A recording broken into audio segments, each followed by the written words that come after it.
Welcome to Mo's Kitchen with a recipe Besan chilla. It's a breakfast recipe. We need half cup gram flour, chickpeas flour. We'll add salt to it as per taste and little bit of ajwain to it. We'll start the mixture nicely. We can add in some coriander leaves if we have. I didn't have, so I didn't add it. Now we'll need 1 cup of water and mix it nicely.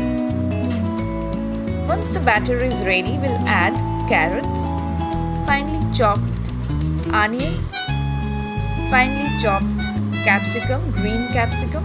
You can add any vegetable of your choice like beans, green chilies as per your taste. Now the batter is ready.